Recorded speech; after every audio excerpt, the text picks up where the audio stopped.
আমার কথা হলো কি যে ওনারা একটি উদ্দেশ্যকে সামনে রেখে সমতার জন্য করেছেন, নারী পুরুষ উভয়ের মধ্যে সমতা থাকবে এবং সেটাতেই মনে করেছেন যে নারীদের অধিকারকে আরো বেশি বেগবান বা তারা আরো বেশি অধিকার ভোগ করতে পারবেন।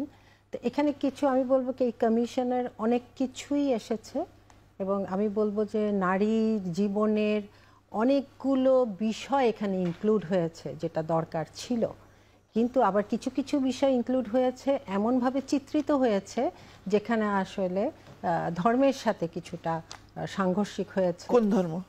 আমাদের ইসলাম ধর্ম। আচ্ছা, তাহলে আমাদের দেশে তো অনেক ধর্ম আছে। না, কিন্তু আমরা তো 90% এখানে মুসলিম, আমি মুসলিমদের কথাই বলছি এবং অন্যান্য ধর্মের কথাও আসবে আসবে এখানে। জি, সেখানে আমাদের কিছু তখন এটার আসলে সংস্কারের প্রয়োজন হতেই পারে। হ্যাঁ, যেহেতু এটা ইসলামের সাথে কিছু সাংঘর্ষিক রয়েছে কিছু কিছু পয়েন্টে। যেমন একটি বলা হচ্ছে নারী পুরুষের সমতার কথা বলছিলেন, এখানে কোনো সাংঘর্ষিক কিছু আছে? নারী পুরুষের সমতার কথা বলতে যেহেতু সম্পদের বন্টনের কথা এসেছে যে সমান সমান, তাহলে এখানে দেখা যাচ্ছে যে কোরআন অনুযায়ী এটা সমান সমান আসলে হওয়ার কথা নয়, কেননা ওটা যুক্তি এবং ইনসাফ এবং এখানে অনেকগুলো পয়েন্ট আসলে ইনক্লুডেড রয়েছে কোরআনের যেই শিক্ষাটা। কাজে এটা আমাদের কনসিডার করতে হবে যে একটি মুসলিম কান্ট্রিতে আমরা যখন হাত দিব, বিশেষ করে পারিবারিক আইন কিন্তু এখন মুসলিমদের যে কোরআন এবং হাদিস এটার ভিত্তিতেই চলছে এবং সেখানে তাহলে কিন্তু হাত দিতে হবে এটা যদি সমান সমান করতে হয়। তো এই বিষয়ে আমি একটু বলতে চাই, আমরা শুনবো। হ্যাঁ, শুনে আসি। জি বলুন। এটা আসলে বেশ বড়, আমি যদি ব্যাখ্যা করতে যাই। হ্যাঁ, প্রথমত আমি বলবো কি যে এই রিপোর্টের অনেক জায়গায় মনে হয়েছে যে পুরুষরা যেন আমাদের প্রতিদ্বন্দ্বী। এটা নয়, আসলে ইসলামের দৃষ্টিতে নারী এবং পুরুষ উভয়ে কিন্তু পরিপূরক, একজন আরেকজনের সাথী। সূরা তওবার ৭১ নম্বর আয়াতে আল্লাহ তাআলা বলছেন যে ওয়াল মুমিনুনা ওয়াল মুমিনাতে বা'দুহুম আউলিয়াউ বা'দ, যে মুমিন নারী ও মুমিন পুরুষ উভয়ের সাথী এবং তারা কি করবে, ন্যায়ের আদেশ করবে, অন্যায়ের প্রতিরোধ করবে। এবং আরো কাজ 4টা আছে যে আল্লাহ এবং তার রাসূলের আনুগত্য, নামাজ কায়েম করে ইত্যাদি ইত্যাদি। এই কাজগুলো করবে কিন্তু তারা সাথী হয়ে। দ্বিতীয়ত সূরা নিসায় কিন্তু সম্পত্তি বন্টনের কথা এসছে এবং এখানে আমি বলবো যে সম্পত্তি বন্টনের জন্য যে বেসিক যে রুলটা ইনহেরিটেন্স লর, এটার প্রাইমারি ইয়ার কোরআন অনুযায়ী মাত্র 5 জন। সেটা হলো মৃত ব্যক্তির স্বামী বা স্ত্রী, তার কন্যা, তার পুত্র, তার পিতা এবং মাতা। এই 5 জনকে খুঁজবে একজন মৃত ব্যক্তির সম্পদ এবং সেখানে কন্যা এবং পুত্র এবং কন্যার শেয়ার আল্লাহ তাআলা নির্দিষ্ট করে দিয়েছেন। এমনভাবে নির্দিষ্ট করেছেন ওই আয়াতটি কিন্তু কাতি বা ডেফিনিটিভ। এই ডেফিনিটিভ আয়াতকে কিন্তু আমরা সংস্কার করতে পারি না। এটা যদি কেউ ব্যক্তিগতভাবে সম্পত্তি বন্টন নিজেরার মধ্যে অ্যাডজাস্ট করে সেটা কিন্তু ভিন্ন, কিন্তু যেমনটা করছে এখন অনেকে। না, নিজেরা করলে আমি সেটাই বললাম, কেউ বলেছেন যে ওখানে কোনো নিষেধাজ্ঞা নাই। না, নিজেরা করলে তো সেটা আইনের মধ্যে গেল না, আইনের আওতায় পড়লো না। আমি বলছি যে এটা কোরআনের ওই আয়াতটাতে আমরা হাত দিতেই পারবো না, বিকজ ইট ইজ ডেফিনিটিভ। আমি আবারও রিপিট করছি, এটা কাতি আয়াত এবং এই আয়াত অনুযায়ী যার যা শেয়ার সে সেটাই পাবে। আর আমরা যদি সমান দিই, আমরা কিন্তু ভুলে যাই যে এই মৃত ব্যক্তির সম্পদে একজন স্ত্রী বা স্বামী আছেন বা স্ত্রী যদি ধরি, আরেকজন কিন্তু ওই কন্যাটি আছে এবং কন্যাটির দাদি বা দাদা যেই জীবিত তখন বা মা, নানা, কাজে এখানে নারী কিন্তু আরো আছেন, এমন নয় যে শুধু কন্যাটি নারী। কাজে ইসলাম আসলে সবার মধ্যেই এই সম্পদটা বন্টিত করেছে এবং আমি মনে করি যে এটার পেছনে আমাদের বুঝতে হবে যে এটা আমাদের জন্য অনার্জিত সম্পদ। এটা আমি কিন্তু নিজে অর্জন করিনি এবং আল্লাহ তাআলা আমাদেরকে এই সুযোগ দিয়েছেন বলে আমরা কিন্তু এটা পাচ্ছি। একসময় যেটা রাইট টু লাইফ ছিল না মেয়েদের। হ্যাঁ, এবং আরেকটি ব্যাপার হলো কি আমি এখানে উল্লেখ করতে চাই যে আমি বিশ্বাস করি যে এটা এমন একজনের কাছ থেকে এসছে এই আইনটা সম্পত্তি বন্টনের, তার উইজডমটা অনেক অনেক বেশি। ইটস লাইক পৃথিবীতে যত ট্যালেন্টেড মানুষ আছে, আমি হার্ভার্ড ধরি, MIT ধরি, যারা আছেন পূর্বে, যারা জন্ম নিয়েছেন, পরবর্তীতেও যারা আসবেন, তাদের প্রত্যেকের উইজডম আর নলেজগুলোকে, ওই মাথাগুলোকে একসাথে করলে যত নলেজ আর উইজডম হবে, আল্লাহ তাআলার নলেজ এবং উইজডম তার চেয়ে অনেক বেশি। এই বিশ্বাস নিয়ে আজকে আমি এখানে। আবার আপনি ধর্মের কথা বলে আবার আপনি অন্যদেরকে সেই সুযোগটা দিতে চাচ্ছেন না, সেটা তো সঠিক না। না না, ধর্মের কথা বলে এখানে অন্যের সুযোগ না দেওয়াটা নয়, এখানে ধর্ম যেটা আছে সেটা জানানোটা আসলে আমার কর্তব্য, যেহেতু আমি এই ধর্মকে ভালোবেসে কথা বলছি। এখন আপনি যে অন্য দেশের কথাটা বললেন, ইউএসএ অর আমেরিকা, সেখানে কিন্তু সম্পত্তি বন্টনও খুব ঝামেলার। যেমন ধরেন আগে যেটা দেখেছি আমরা, হয়তো জাস্ট প্রথম চাইল্ড যে সে পেত, অথবা শুধু স্ত্রী পেত, এরকম কোনো বাঁধা ধরা রুলস ছিল না। তো এরকম রুলস ছাড়া এখন যেটা 50-50 হচ্ছে, ওটার জন্য যদি আমরা যাইও, এটা অবশ্যই আমি বলবো যে এখানে তাহলে আমাদের আলেমদেরও মতামত নিতে হবে, যেহেতু আমরা একটু আচ্ছা এটি আমি এই আপার কথাটা ধরে একটু জানতে চাই। আমি মালয়েশিয়া তো এস্টাবলিশ আলেম আছেন, Indonesia is a Muslim country. Fauzil, আমি একটু জানতে চাচ্ছি এই কথাটা ধরে আপনার কাছে যে এই যে বাংলাদেশের তো একটি বড় সংখ্যক মানুষ যারা ধর্মভীরু, নিশ্চিত আপনি, আমি জানি এটা, যারা যারা ধর্ম মেনে চলে, হ্যাঁ বেশিরভাগ, যারা প্র্যাকটিসিং মুসলিম, সেক্ষেত্রে আপনার যে এই কমিশনের সদস্য আমাকে যে তালিকাটি রয়েছে আপনারা যেটি প্রকাশ করেছেন যে 10 জন, মানে সেটিকে আপনার কাছে মনে হয়নি যে বড় একটি সংখ্যক যারা ইসলাম প্র্যাকটিস করে, যারা আলেম ওলামা, যারা জানে কোরআন হাদিস, তাদের একজন সদস্য এখানে রাখলে এখন যে সমালোচনারই হচ্ছে, একমাত্র কমিশন যেটি কিনা এই পর্যন্ত ইউনূস সরকারের পর হয়েছে সংস্কার কমিশন, আপনাদের এটি শুধুমাত্র বাতিল চেয়েছে, আর কোনো সংস্কারের কিন্তু বাতিল চাইনি। তো সেই এই যে সংখ্যাটি হতে পারে, এই সংখ্যাটি মাথায় রেখে একজন যারা ইসলাম জানেন বা ইসলামী স্কলার নারীরা অনেক রয়েছে, এমন রাখা যেত কিনা? আমি সেটি একদম মনে করিনি। কেন সেটি না, আমরা তো ধর্ম নিয়ে আমাদের কাজটা না, আমাদের কাজ রাষ্ট্রের কাছে প্রস্তাব রাখা। আমরা প্রথমেই বলে নিয়েছি, যেটা আপনি পড়ে শোনালেন, যে আমাদের হলো সর্বক্ষেত্রে সর্বস্তরে নারীর প্রতি বৈষম্য বিলুপ্তি এবং নারী পুরুষের সমতা অর্জনের লক্ষ্যে পদক্ষেপ চিহ্নিতকরণ। তো সেখানে আমার ধর্মকে আমি টানতে চাই নাই, ধর্ম যার যার বিশ্বাসের ব্যাপার, এখানে আমি ধর্মকে টানতে চাইনি।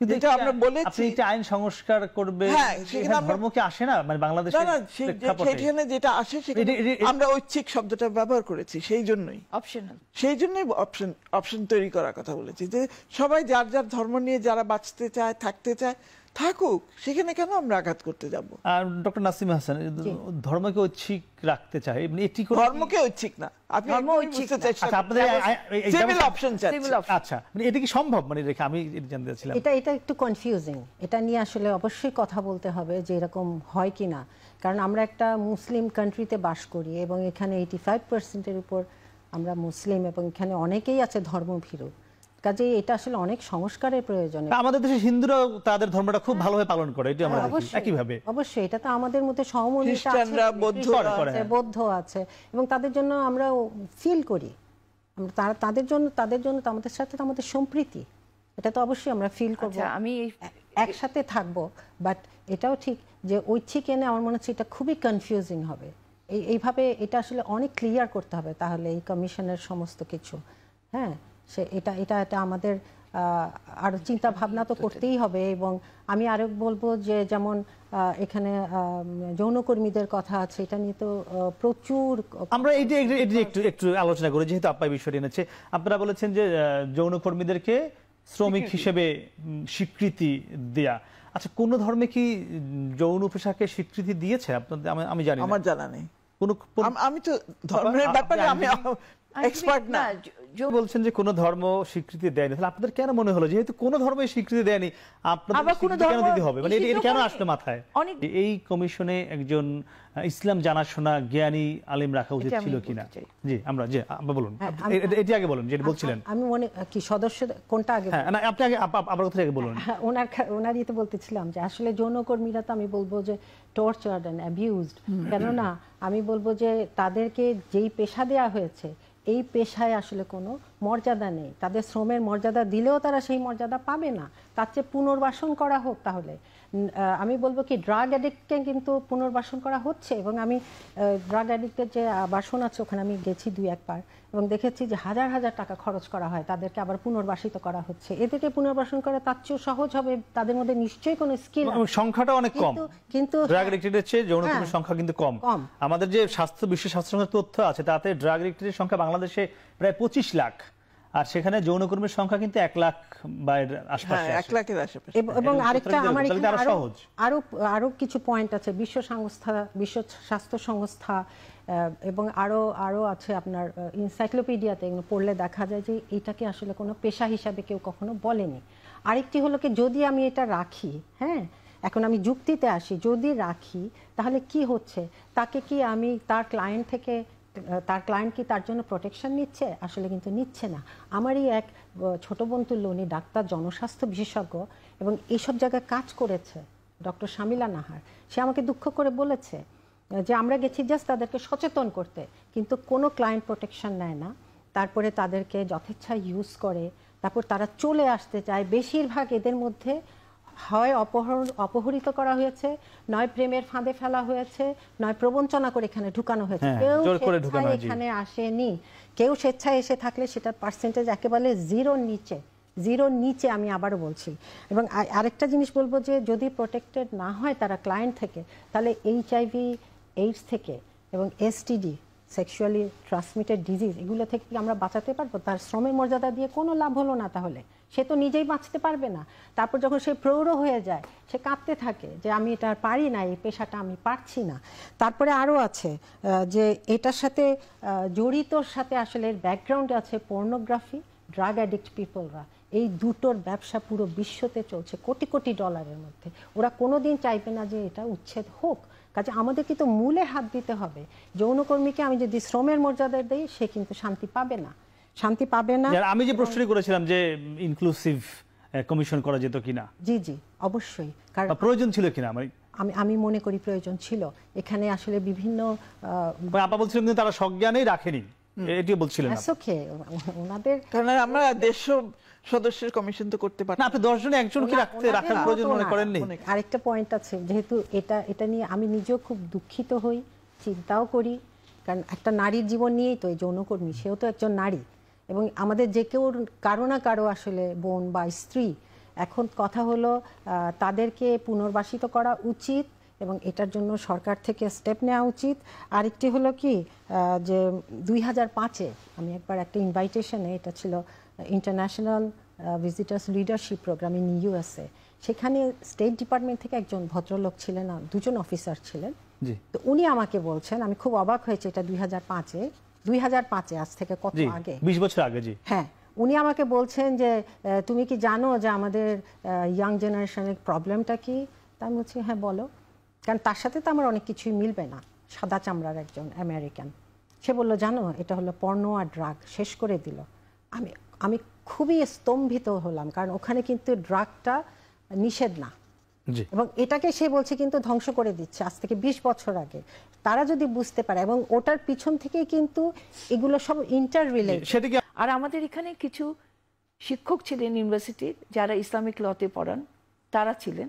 তো আমি যদি Dhaka university, one of the top most university বাংলাদেশে, সেখান থেকে যদি শিক্ষক একজন যিনি ইসলামিক ল পড়ান, আমি কি তাকে বিজ্ঞ ব্যক্তি বলবো না? জি না, আমি ওই যে ওনার কথার ইয়েতে বললাম যে আইন শৃঙ্খলার পরিস্থিতিও কিন্তু একটা বিশাল ব্যাপার এখানে। যে কোনো মেয়ে যে সে একটা লিগাল হেল্প নিবে, এটার জন্য কিন্তু কোনো ইজি না। আমরা হয়তো চোখের সামনে যা দেখছি, প্রত্যন্ত অঞ্চলে কিন্তু যখন মেয়েরা অ্যাবিউজড হয় বা ভায়োলেন্সের শিকার হয়, তখন কিন্তু তারা হয়তো অ্যাপ্রোচটা করতে পারে না। কিন্তু আমার এখানে প্রশ্ন হলো কি, ম্যারাইটাল রেপের সংজ্ঞাটা খুব জরুরি এখানে। যেহেতু ম্যারাইটাল রেপ আমরা বলছি, এটা সংজ্ঞাটা অবশ্যই খুব ক্লিয়ার করতে হবে, এক। আর দ্বিতীয়ত হলো যে নইলে এটা বিভ্রান্তি সৃষ্টি হবে, কেননা স্বামী এবং স্ত্রীর মধ্যে কি হয়েছে এটা প্রমাণ করাটাই খুব কঠিন। এটা প্রমাণ করা খুব কঠিন। সংজ্ঞা দিইনি তো। না আমি বলছি না, কিন্তু আপনাদের আমি বলছি যে এটা সংজ্ঞাটা জরুরি হয়ে যাবে। কিন্তু যেটা এখানে উঠে আসছে যে এটা তার বিরুদ্ধেই অস্ত্র হয়ে যাচ্ছে, তালাকটা মেয়েদের জন্য। কিন্তু ইসলামের শিক্ষা হলো যে বিয়েটা হবে সহজ, তালাকটা হবে কিন্তু কঠিন। এখন আমরা প্রতি পদে যদি রুল ভাঙে, এটা ইসলামের দোষ নয়, যারা এইভাবে প্র্যাকটিস করছে তাদের দোষ। আমরা এটা শুনতে চাই না যে আসলে তালাকের সত্যিকারের পদ্ধতিটা কি। এই যে গ্যাপ দিয়ে করতে হয়, বা রাগের মাথায় দেয়া যাবে না, মেয়েদের পিরিয়ড চলাকালীন দেয়া যাবে না, এটা আসলে কয়জনে মেনটেন করে বা কয়জনে জানে। বরং এই ইনফরমেশনগুলো সামনে আসুক, তখন দেখা যাবে। এবং মূলত আমি বলবো কি যে ইসলামের যত বিধান, যেহেতু বিধানটাই কিন্তু ইনডিরেক্টলি চলে আসছে এই কমিশন নিয়ে কথা বলতে, যে একটা স্ট্রাকচার আমরা চিন্তা করি, এই ফ্রেমের মধ্যে সমস্ত আদেশ নিষেধ সব কিছু সন্নিবেশিত আছে। আমি যদি ওইখান থেকে একটাকে তুলে বুঝতে যাই তাহলে কিন্তু সাংঘাতিক বিভ্রান্তি এবং কনফিউশন হয়, কারণ এগুলো একটার সাথে ইন্টার রিলেটেড। তারপরেও যেমন যৌনকর্মীর ওই জায়গায় আমি আরেকটা কনক্লুশন আনি যে তাদেরকে যদি আমরা শ্রমের মর্যাদাও দেই, তাহলে দেখেন ওইটা মেনে নিয়ে দিচ্ছি যে সে অপহৃত হয়েছিল, সে ফাঁদে পড়েছিল, সে প্রবঞ্চিত হয়েছিল, তো এটা একটা মানে আমি বলবো একটা শাস্তিযোগ্য অপরাধ কেউ করে কিন্তু ওকে এই কর্মীটা বানিয়েছে। তার মানে ওগুলা তো বন্ধ করতে হবে না। করণীয় হলো এটাই যে এটা আসলে আমাদের অনেক যাচাই বাছাই তো অবশ্যই করতে হবে, এবং যেগুলো পয়েন্ট আমরা অ্যাড্রেস করলাম ওগুলোতে যেখানে আমাদের অনেক ভুল বুঝাবুঝি আছে এগুলোর অবশ্যই অপনোদন প্রয়োজন। এগুলো তো ভুল বুঝাবুঝিটা আমাদের ঠিকঠাক করতে হবে, কারণ আমরা তো আলটিমেটলি একটা দেশে বাস করি, বাংলাদেশেই বাস করি, এবং সেখানে সবারই যাতে বেনিফিট হয় এরকম জিনিসই আমাদের লাগবে, আইন কানুন সব কিছু। এবং আমরা মুসলিম হিসাবে মনে করি আমাদের ধর্মীয় আইনে কোনো পরিবর্তন, ধর্মকে বাদ দেওয়ার কোনো আসলে ধর্মকে বাদ দেওয়ার কথা বলা হয়নি। অপশনাল আপনি বলেছেন। আপনি এখন পর্যন্ত আমি কি বলছি সেটা বুঝতে পারছেন না, চেষ্টাও করছেন না। না অবশ্যই আমরা বলছি পারিবারিক আইন যেমনটা আছে তেমনটাই থাকবে। আমরা তার বাইরে একটা সিভিল অপশন চাচ্ছি, যারা নাকি পারিবারিক ধর্মভিত্তিক পারিবারিক আইনের বাইরে তাদের বিয়ে, তাদের সন্তানের অভিভাবকত্ব ইত্যাদি ইত্যাদি তারা যেন করতে পারে। এমন উদাহরণ কোন কোন দেশে আছে? এই যে আপনি যেটা কথা বললেন, বিশ্বের কোন কোন দেশে? আমি ঠিক জানি না, আমি আমার দেশ নিয়ে চিন্তা করি। আমি কোরআনের যে আইন যেটি বলা হচ্ছে সেখান থেকে তো তার বাইরে গিয়ে কিছু আপনারা সুপারিশ করেছেন, সেটা যারা ধর্ম পালন করে তারা কেন মানবে না? না, শুধু কোরআনের কথা উঠছে কেন? That is a very wrong thing. আমরা কোরআনের কথা উঠছে কেন? আমাদের দেশে 4টা ধর্ম লোক বসবাস করে, আরো বেশি থাকতে পারে।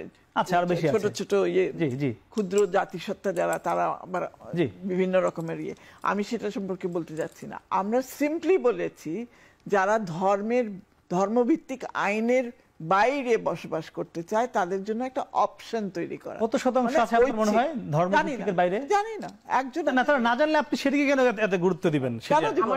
এটা তো আপনার যেহেতু বাংলাদেশের আপনার কথা মতোই যদি আমরা বলি মুসলমান ধরি যদি 85% হিন্দু আছে আরো 6-7% বা আরো বেশি থাকতে পারে, সেজন্য আইন ভাগ করা হবে। আইন কি ওইভাবে ভাগ করা হবে? তাহলে কি বিষয়টি এমন সংখ্যাগরিষ্ঠতা উপরের সব? আপনাদের সুপারিশগুলো মানে একটি দেশকে অস্থিতিশীল করার জন্য তো আরো ইতিবাচক হিসেবে কাজ করতে পারে। হ্যাঁ, মানে আপনি তো যদি যেহেতু 95 থেকে 97% মানুষ কোনো না কোনো ধর্মের, তাহলে তাদের মতামত কি, তাদের চাওয়াটাই কিন্তু গুরুত্ব দেওয়া উচিত ছিল। সেজন্য তো সেখানে আমরা কোনো আঘাত করছি না, সেখানে কোনো ইন্টারফিয়ারেন্সই করছি না। আমরা বারবার বলছি ধর্মভিত্তিক আইন বাতিল করার কথা তো আমরা একবারও বলি নাই। না, বলেননি। ওটা থাকুক, না, কিন্তু তার বাইরে একটা অপশন তৈরি করেন। যখনই আপনি বলছেন সমতার কথা, সেটাই তো আপনার ধর্মের বাইরে চলে যাচ্ছে। আমি সেটাই বলছি, আমি আপনার এক্সাম্পল দিয়ে সেটাই বললাম। না, তো আমাকে সমতার বাইরে রাখে মনে হয় না। তাহলে আমি একটু না, সমতার বাইরে না, আমি বলবো ইনসাফ ভিত্তিক সমতা। অবশ্যই সমতার বাইরে ইকুয়াল পেলে যে সমতা হয় তা নয়, কিন্তু এটা আমরা নিজেরাও বাস্তবে বিশ্বাস করি। আমরা একটা সমতা নিয়ে একটা আলোচনা করতে পারি। শিরিন পারভীন হক আমাদের সঙ্গে ছিলেন, ফাউজিয়া করিম ফিরোজ এবং ডক্টর নাসিমা হাসান, আপনাদের তিনজনকে অসংখ্য ধন্যবাদ। দর্শক, আমরা কথা বলছিলাম নারী বিষয়ক যে সংস্কার কমিশন, তাদের যে সংস্কারের প্রস্তাবগুলো ছিল সেগুলো নিয়ে। আমরা এখানে একটি বিষয়ে এসে সমাধান হলাম যে 433টি যে সুপারিশ তারা দিয়েছেন, এই সুপারিশের ভিত্তিতে যেগুলো নিশ্চয়ই রাষ্ট্রের জন্য ভালো, দেশের মানুষের জন্য ভালো, সেগুলো খুব শিগগিরই বাস্তবায়ন হয়ে বাংলাদেশ সঠিক পথে এগোবে ঐক্যবদ্ধভাবে। সে প্রত্যাশা আজকের মতো শেষ করছি। শুভরাত্রি।